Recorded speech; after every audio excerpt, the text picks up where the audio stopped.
Mga katoto, alam nyo bang 5% pa lamang ng ating mga karagatan ang na-e-explore ng mga tao?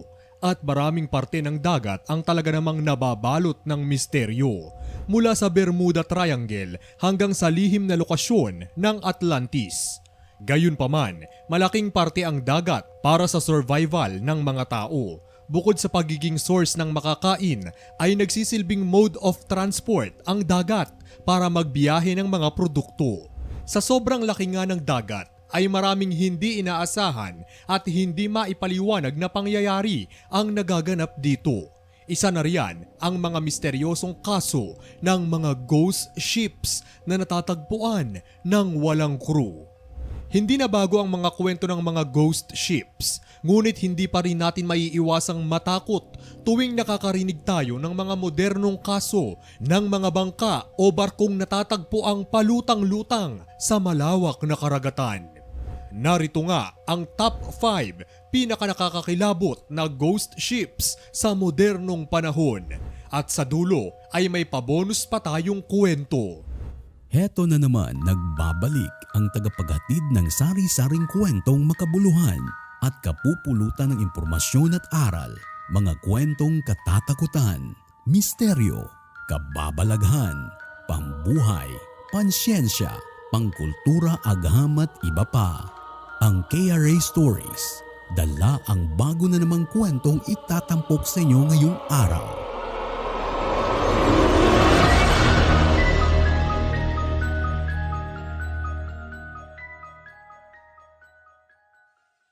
Una sa listahan ang Taiwanese fishing vessel na High Aim 6 na noong 2002 ay sumulong sa dagat Pasipiko mula sa Lichu, Taiwan.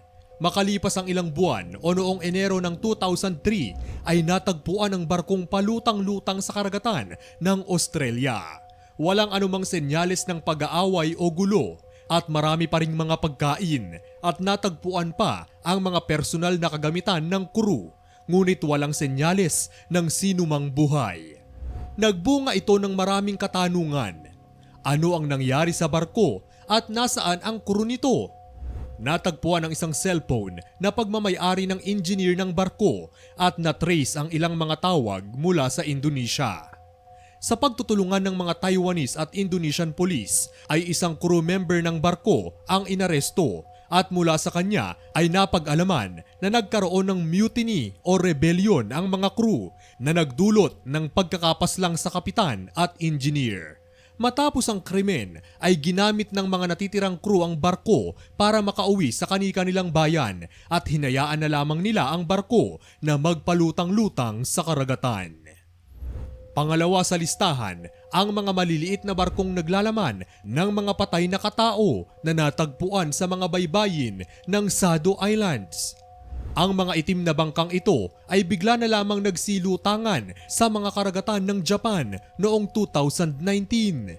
Nakakakilabot dahil natagpuan sa mga bangka ang bangkay ng 5 katao at 2 decapitated heads na ayon sa balita ay partially skeletonized na nangangahulugang matagal na ang mga itong palutang-lutang sa dagat.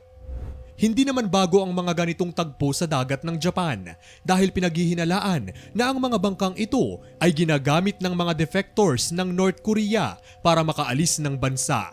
Usap-usapan rin kung ang mga ito ba ay bangkang naglululan ng mga espiya mula sa parehong bansa.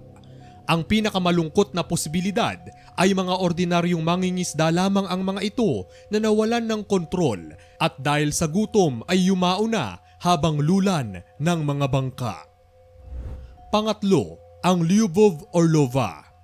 Bagamat hindi nababalot ng mga kwento ng multo o katatakutan, ay nakakakilabot ang kwentong kaakibat ng barkong Lyubov Orlova. Matanda na ang barkong ito at marami ng pinagdaanan sa karagatan.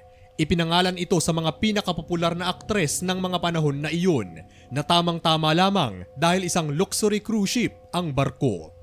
Sa kasamaang palad ay nalugi ang kumpanyang nagmamay-ari nito at nakansela ang nakaschedule na cruise nito.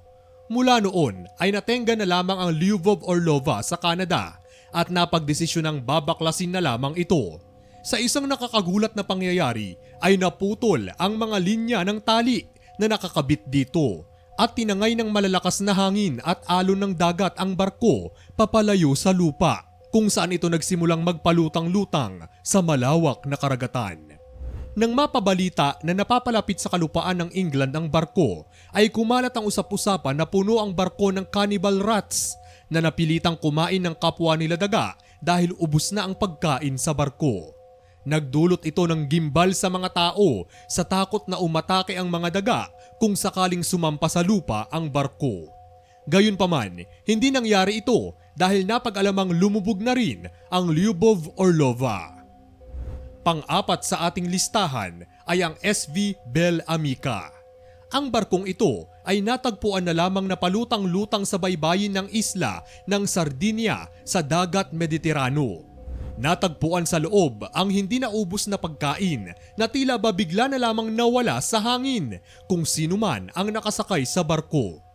Napaka-misteryoso ng barkong ito dahil ang disenyo nito ay hindi kagaya ng mga modernong barko at marami ang napapaisip na tila ito ay nagta-time travel mula sa isang time period. Idagdag pa na natagpuan ito ng walang pasahero kaya nakadagdag pa ito sa palaisipan. Sa investigasyon ay napag-alamang hindi rehistrado ang SV Belle Amica sa kahit na anong bansa at sa gitna ng mga katanungang ito ay nakilala ang may-ari ng barko na hindi naman nakasagot kung bakit hindi rehistrado ang barko.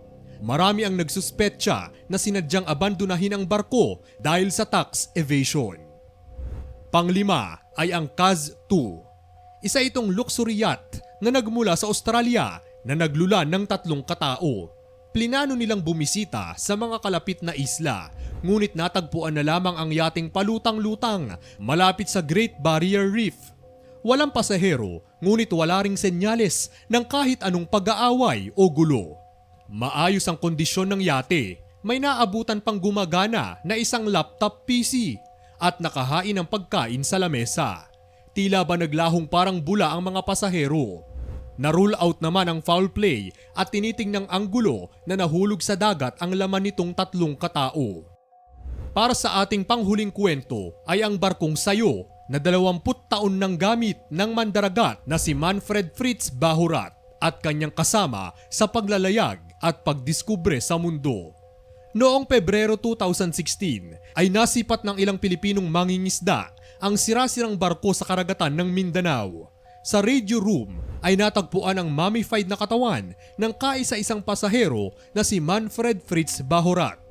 Ayon sa eksperto, ang dahilan ng kanyang kamatayan ay atake sa puso at base sa kanyang posisyon ay biglaang nangyari ito. Ayon na rin sa mga report ay namummified ang katawan dahil sa tuyo at maalat na hangin ng dagat at mainit na temperatura. Sa laki ng mundo ay maraming misteryo at katanungan ang mananatiling hindi nasasagot gaya na lamang ng misteryosong pagkawala ng mga tao sa dagat. Ayon nga sa mga estima ay milyong-milyong katawan ng tao ang nakahimlay sa dagat dahil sa gyera, lumubog na mga barko, bagyo, tsunami at iba pang dahilan. Kasama ang iba pang lihim na hindi na siguro ibubunyag kailan paman ng karagatan.